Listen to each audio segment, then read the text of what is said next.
Guys, I'm Jerry Miller. Thank you kindly for joining us on the I Love CVille Show. A pleasure to connect with you guys through the I Love CVille Network, a program that is locked and loaded with a considerable amount of content today. We hope you enjoyed the Labor Day. We hope you caught the new show we launched on the I Love CVille Network. It aired yesterday at 10:15 a.m., and it's going to air on Mondays at 10:15 a.m. moving forward. It features Jeff Gaffney and Dr. Wayne Fry. Jeff Gaffney, local luminary, the leading points scorer for the University of Virginia men's soccer team till this day, the all-time points scorer, goals and assists for men's soccer, Jeff Gaffney. He's the CEO of Real Estate 3. Dr. Wayne Fry, the senior pastor at Faith Christian International on Pantops. Those two gentlemen have launched the Everyday Faith show on the I Love CVille Network, which will air Mondays at 10:15 a.m. on the I Love CVille Network. I think you guys will thoroughly enjoy two really smart guys talking about their faith on Mondays at 10:15 a.m. on the I Love CVille Network. A lot we're going to cover on today's program, including something we've been prepping you, the viewer and listener, for a month and change now. Our sources in City Council indicated that this was coming down the pipe in July. And since July, we've been peppering the news cycle with City Council. Their first meeting in September will have an opportunity to discuss policy, approve policy that will help Charlottesville, Virginia manage its homeless population. And this is a sensitive subject. We don't expect viewers and listeners to agree with us on everything. We don't expect viewers and listeners to disagree with us on everything. We want viewers and listeners, however, to feel something after watching each episode of the I Love CVille Show. And I think after we're done today, you, the viewer and listener, will certainly feel something. I'm going to ask you an open-ended question, viewers and listeners. Does Charlottesville, Virginia have a management problem with their houseless and homeless population? I'll give you a moment to think about that. Does Charlottesville, Virginia have a management problem with their houseless and homeless population? What can be done with the houseless and homeless population to create and build a better life for everyone? The houseless and homeless population, the small business community, local taxpayers, local tenants and renters, local homeowners, local elected officials, local police officers. We live in this world where all those categories are impacted by this. There's a huge difference between a hand out and a hand up. And I understand the concept of offering a hand up to everyone. Goodness gracious, we have all had our backs against the wall. We've all had our backs against the wall where we've wondered where the groceries are going to come from, how the bills are going to be paid. Are we eating ramen noodles again tonight? Do we go without eating a meal? How are we going to pay rent? How are we going to pay the mortgage? 90% plus, almost clear-cut majority of the people listening to this program have been in that position before. It might be a different kind of bill. It might be a mortgage instead of rent. It might be tuition for your kids as opposed to putting gas in your car. But everyone's asked themselves this question: how am I going to pay a bill? And everyone understands the difference between a hand up instead of a hand out. And right now in Charlottesville, Virginia, we need to admit this. The small business community, local taxpayers, just everyday Joes and everyday Jennifers like you and I, we have been, for years since COVID, been asking Charlottesville and City Hall and City Council to do something about the quality of life impact we have with the houseless population in this community. And tonight, City Council has an opportunity to do something about it. There's policy in play that will be considered that may potentially afford council, the police department, City Hall, and us as a community a way to improve quality of life on the downtown mall, on the Rivanna Trail, and in our public parks, in our medians, in our intersections, and in very visible spots where the houseless has become not just more prolific and prevalent, but from a perception standpoint, potentially a problem. So much to cover on the show, including how Nikuyah Walker, the former mayor, is responding, how Liveable CVille, the urbanist policy lobbying group led by Matthew Gillikin and Stephen Johnson, are responding. Chief Kochis, how he's a part of this, and what City Council will do and how it will impact their legacy moving forward. Boy, oh boy, do we have a great program for you. Judah Wickower, studio camera, then a two-shot. I want to thank John Vermillion and Andrew Vermillion for being a part of the program. 61 years in business. John Vermillion and Andrew Vermillion are honest. They're communicative. They understand how to run a business on East High Street and online at charlottesvillesanitarysupply.com. Viewers and listeners, order your sanitary supply needs through Charlottesville Sanitary Supply in person or on their website and not the big box stores. 3 generations of business and 5 generations in Albemarle County, Charlottesville Sanitary Supply. Judah Wickower, I would like for you, if you could please, to set the stage of what's happening tonight, and then we will offer our commentary. The show is yours, my friend. So tonight, City Council will meet to discuss a proposal to create policy, as Jerry has said, that will give essentially Chief Kochis and the police a framework for how they deal with some of the issues that we've been having with homelessness. And this is not about arresting the homeless. This is about how we prevent people, using public spaces as storage for their stuff, and how we deal with essentially, people sleeping in doorways and on public land. The presenter tonight will be Police Chief Kochis, and I believe he'll go over the reasons why it's necessary to set a framework for how to deal with this. The reasons seem pretty clear to me. Quality of life has been impacted. Mm-hmm. Safety has been impacted. Health concerns are significant. And it's not just economic impacts are tangible and palpable. How many people have said downtown mall and doing business in downtown Charlottesville is more difficult now than before the pandemic because of some of the challenges we're facing with the houseless and homeless population? How many times have viewers and listeners, taxpayers, how many times have small business owners, how many times have elected officials, how many times have our children come downtown and seen something they should not have? I cannot put in perspective how many it's impacted me, you, Judah, us being down here 50, 60 hours a week, every week, my children, my wife, you, the viewers and listeners. It's unfortunate that Chief Kochis is in this position. It's, from my standpoint, not the police department's position to be in, but I don't understand any other organization, any other outfit or team that can lead this charge. Well, I believe the reason that Police Chief Kochis is the one presenting is because you're right. The complaints that have come to his department. But they are the only ones that can do anything. We're not going to send social workers to help people move stuff. There needs to be laws in place that set down the record for how we do this. And anyone reading the agendas and minutes of the City Council meeting for this evening, I feel like it would be very hard to misapprehend what they are saying. It spells it out in clear language. It's addressing camping and public rights-of-way, storage of personal property in those areas. The proposed ordinance seeks to balance public safety, accessibility, and quality of life concerns with a compassionate and empathetic approach to enforcement. And it goes on. If you want me to read the whole thing, I will. It's well written. It explains what they're trying to do. It explains that this is not about criminalizing homelessness. Yes, it does involve classifying certain actions as a class 4 misdemeanor, which is not a jail penalty. It doesn't provide jail penalty. It's set in place because you need laws in order to enforce what you want to enforce. 100%. Let me ask the viewers and listeners this question. Should we be allowed to sleep on city property or in public parks? Should we, viewers and listeners, be allowed to store our belongings, our personal belongings, on city property in public parks for extended periods of time?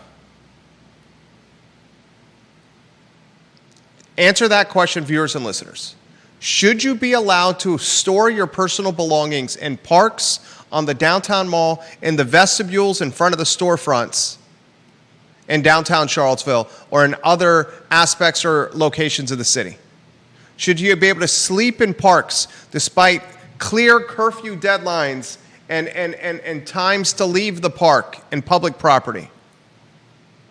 It's obvious that you should not be able to do this. It is obvious.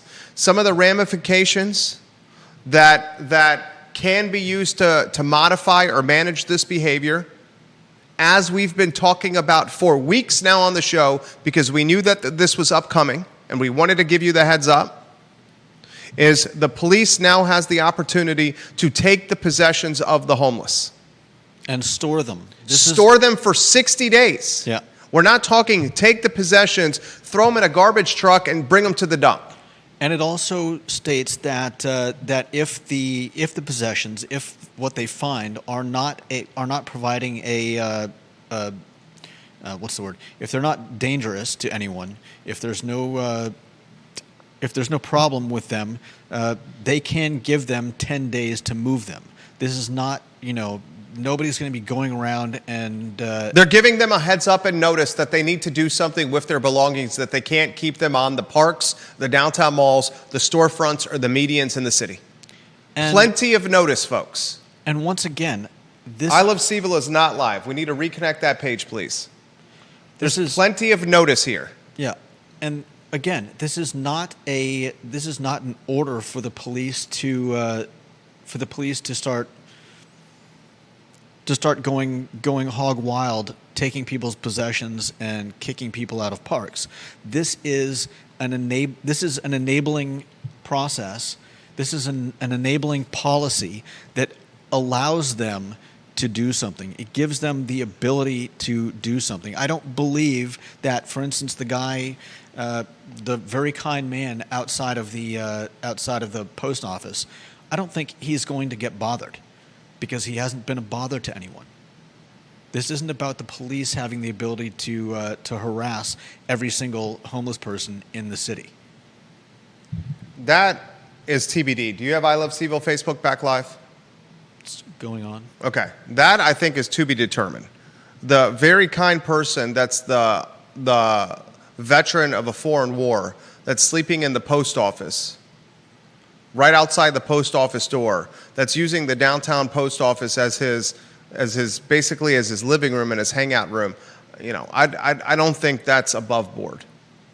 I don't know. But I think this policy, to Judah's point, is to pursue the houseless population that is antagonistic, that is angry, that is in your face in downtown Charlottesville and elsewhere. The city and council will be discussing this tonight in their first September meeting. And I'm going to tell you right now, Brian Pinkston, Juan Diego Wade, Lloyd Snook, Michael Payne, and Natalie Oshrin, what you determine tonight will be a part of your legacy.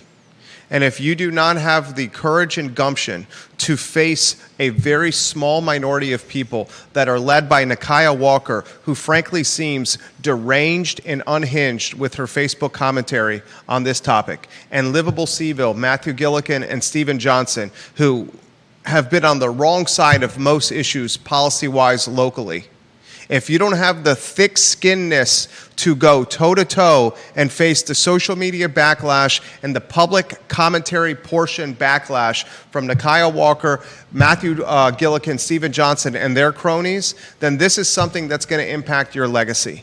And as Judah Wickhauer has said, and please rotate the lower thirds on screen here, Mike Kochis is a reasonable, he's a measured, he's a thoughtful man. He's a man that does not want to use the law as a weapon. He does not want to weaponize the law. And I can assure you that Chief Kochis has received hundreds, if not thousands, of complaints from local taxpayers, local residents, average Joes and average Jennifers like you and me, complaining about quality of life, safety issues, drug use, open container, human feces, human urination, just feeling uncomfortable in downtown Charlottesville, on the Rivanna Trail, medians around town. Yeah. This is the first step for Charlottesville to potentially turn the corner post-COVID on a houseless issue that has become out of control. And ladies and gentlemen, I empathize with anyone that's in this position. Hand up instead of a handout. Do we have a problem with shelters in this community and not having enough beds for the houseless population? Hell yes, we do. 100%. Should part of the taxpayer contributions and part of the many hundreds of millions of dollars of yearly Charlottesville budget be utilized to help figure out a solution for the houseless issue? Yes. Did they try to do it with the Salvation Army site on Cherry Avenue in Fifeville? Yes.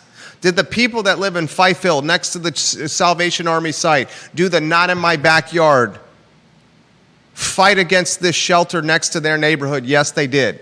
Have I said on this program that Albemarle County and the city of Charlottesville should do a JV, a joint venture, where they pool their resources to build a houseless shelter epicenter somewhere in Albemarle County? Yes, I have. It should include more beds.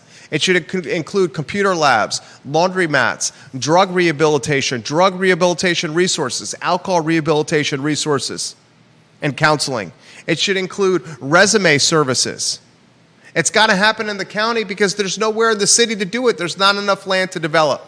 Albemarle County's Board of Supervisors, Charlottesville City Council should JV, joint venture, a concept where they pool resources. And they say if we do this, if we do it on a bus line and we create a center that's going to help both jurisdictions, it's going to be great for the houseless population, it's going to be great for the small business community, for economic development, for the university. Heck, the University of Virginia should be a part of this too. It should be a triology with the three, UVA, Albemarle County, and the city. Mm-hmm. All three of them should be a part of it. The chief conscious I know does not want to weaponize, ladies and gentlemen, the law. The Joe Plantania I know does not want to weaponize the law. Mm-hmm. The Jim Hingley I know does not want to weaponize the law. But it's gotten to the point where locals in this community are beyond frustrated. We walk outside on the downtown mall and are routinely stepping over human feces. That is not an exaggeration. June, am I right? I've never actually stepped over it, but I have gone around Okay, it. so Judah's going to get into minutia over there. You're playing Frogger with feces, are you not? I have seen it. Okay, there you go. Man of many words. Kyle Irvin wants to know, can we get the police chief on the show this Thursday? He's the communications director with Charlottesville Police Department. Yes, Kyle Irvin, we can get the police chief Kachis on the show. Please do a text chain with us and Chief Kachis locked and loaded for the show this Thursday. Absolutely. I see a man who's sensibly trying to put a plan in play that will potentially empower police officers to create a solution for an improved quality of life. I see a man that is tasked with a responsibility that no police department should be tasked with. The police force should not be tasked with homeless management.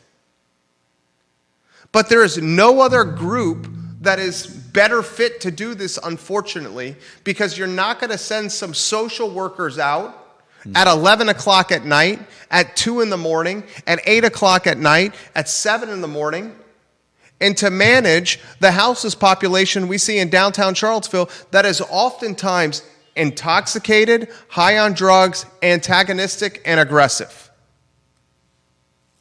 And if you have 250 houseless in this community, I would bet you the percentage of houseless that actually causes problems is below 20%. No doubt. And by now we know who those folks are. But the police in the current state has such little that it can do. Please rotate the lower thirds on screen so the viewers and listeners can know what we're talking about. They have such little of what they can do on this topic that their hands, pun intended, are cuffed behind their back. And now you have a former mayor, Nikuyah Walker, and you have a urbanist lobbying group called Liveable CVille that, frankly, where Liveable CVille started, where it originated as a lobbying group for bicycle and pedestrian safety, It originated as a lobbying group for improved public transportation, and it originated as a lobbying group to try to stabilize price points with housing.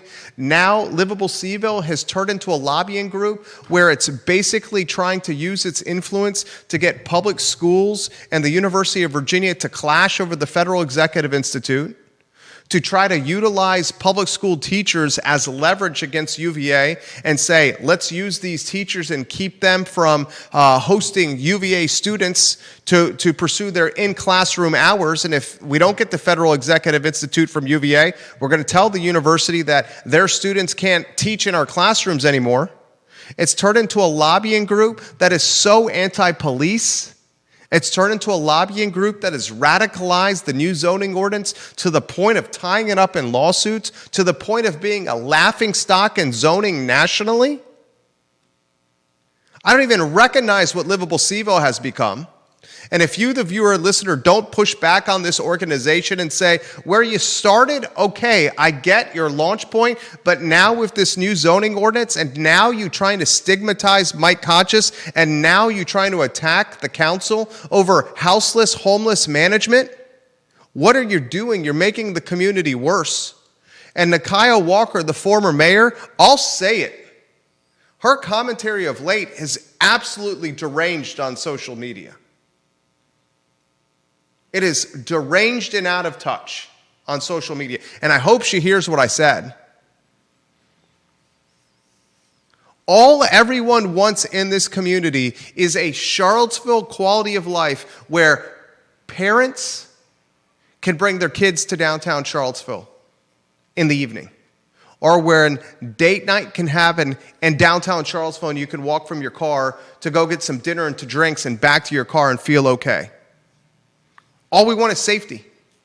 We want small businesses to feel supported. Ask the business community in the downtown mall if their revenues are down, if their volume of customers is down. And I want to emphasize this again, and then you jump in here, Judah Wickhauer. The policy that they're discussing is not criminalizing homelessness. And if anyone says they're criminalizing homelessness, you need to push back on them immediately. That's not what's happening here. They're giving the houseless population a 10-day warning to remove their possessions from public property. As long as there's no danger. If there's danger, they can remove their property right away. And put it in storage. For 60 days, storage. So hear what they're doing here. If a houseless contingent of people or a houseless individual is on public property or a public park, and this man or woman is causing danger, the police can take their possessions and store away from them and store it for 60 days. Mm-hmm. If they're not causing danger, they will give them 10 days notice before they remove their possessions and then store them for 60 days after the 10 days notice. On top of that, the worst case scenario here is potentially a misdemeanor class 4 that involves no jail time. Just a fine. Just a fine. Now, Nikuyah Walker is trying to spin. Oh, you're telling me these houseless population has the money to pay the fine? What happens if they don't pay the fine? They're going to throw them in the slammer. That's what she's saying. That's an exaggeration. That's an extreme. That's deranged. Yeah. That's out of touch, what she's saying. Out of touch. There's a reason during her term, it was one of the most tumultuous periods in Charlottesville governance in its history.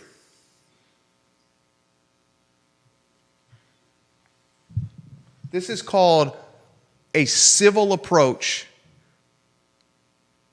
to a problem that's percolated into an economic catastrophe, a quality of life conundrum, and a straight-up safety hazard.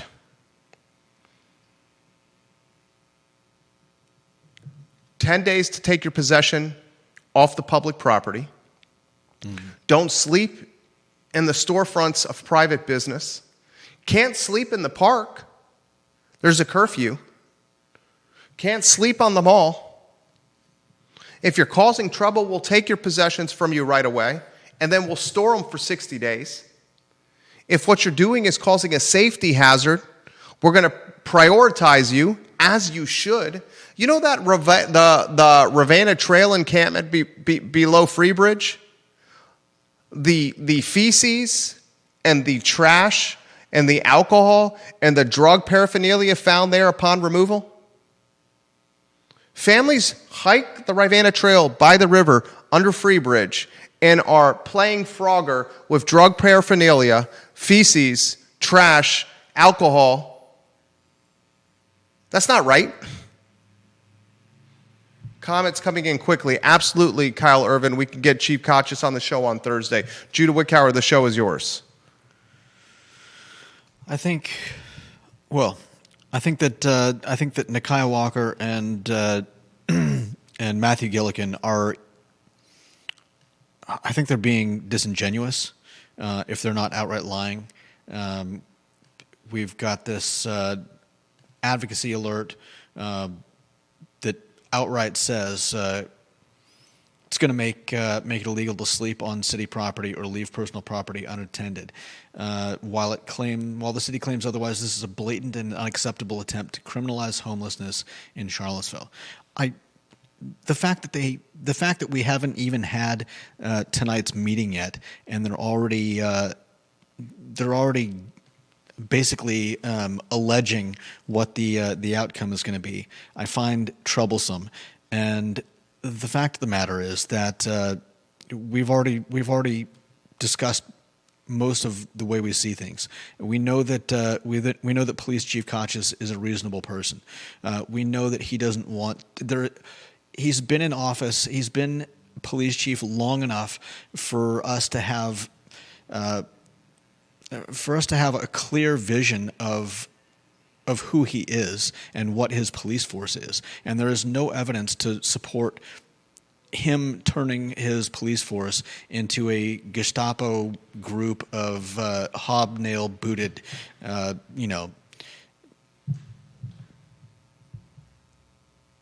thugs. Yeah, I would bet you $100 that he doesn't even want the police to be the people to solve this problem.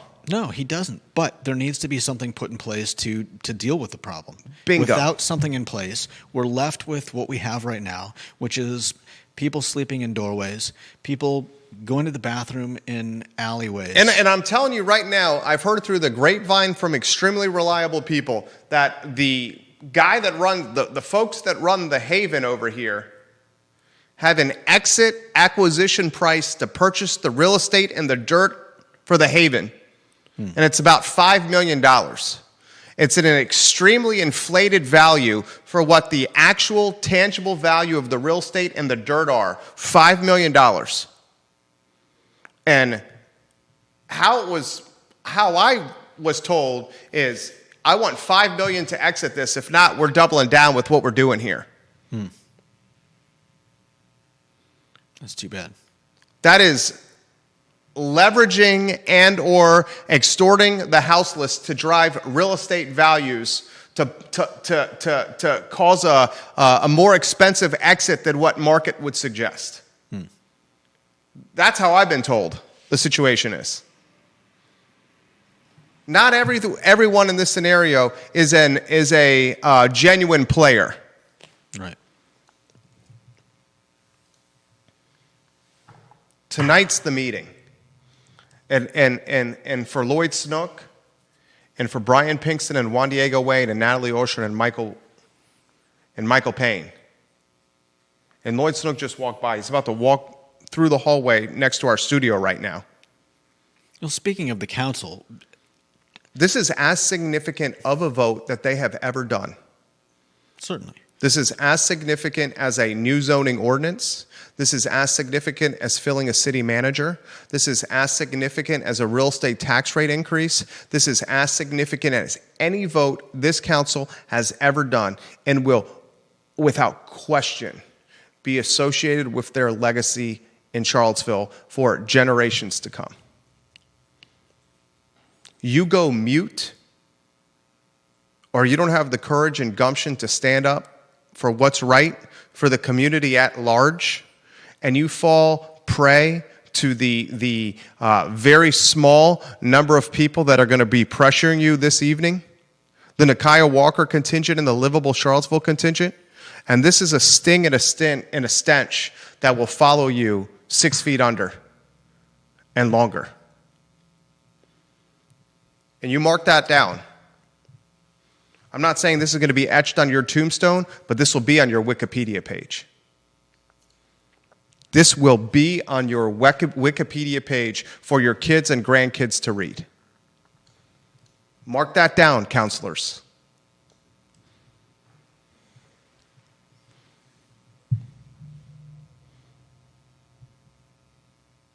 Jim Hingley sends this text.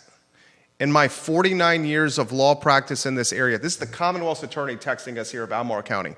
In my 49 years of law practice in this area, I have never seen non-payment of a fine imposed for conviction of a Class 4 misdemeanor result in a jail sentence for non-payment. Yeah.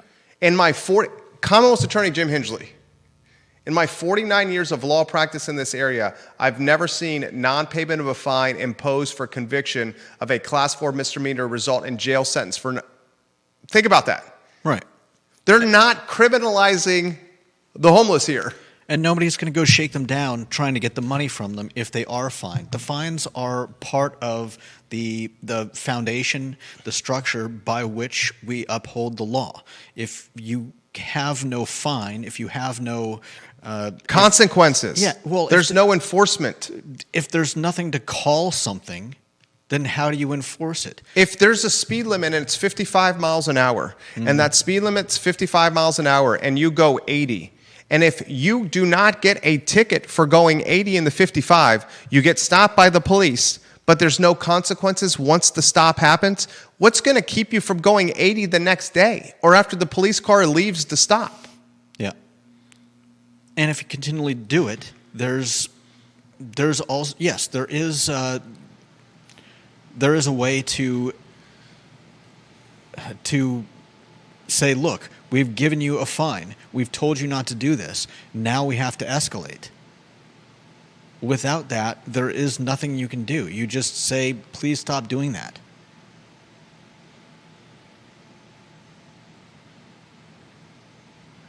Deep throat, and then we are ending the show in 4 minutes. I have a 1:30 meeting that's important that I have to get to. We're going to talk Chandler Morris, starting quarterback. This news just broken. Tony Elliott at his press conference says Chandler Morris will play against NC State Saturday. The injury, where some thought, including me, could have been concussion or a serious shoulder injury, he said Chandler Morris will play, and he will play, and he will ball out. We'll talk tomorrow about Mike Kinnick and Rock Revolution, a fantastic rock climbing gym that is open on Old Ivy Road. Mike Kinnick, his wife Jessica Kinnick, their daughters, the local owners of Rock Revolution. This is a fantastic business. We'll talk about that and highlight it tomorrow. They had their grand opening over the weekend. We'll talk the University of Virginia launching a web portal for their search for their 10th president. That portal is now active. So much we can cover on the program. Tonight, City Council will discuss a policy to potentially take Charlottesville back to what it was in 2019, where the houseless population did not have the impact on the community that it does now. And I don't want anyone to take anything out of context here. This is not about lacking empathy. This is not about offering a hand up, but it is absolutely against offering a hand out.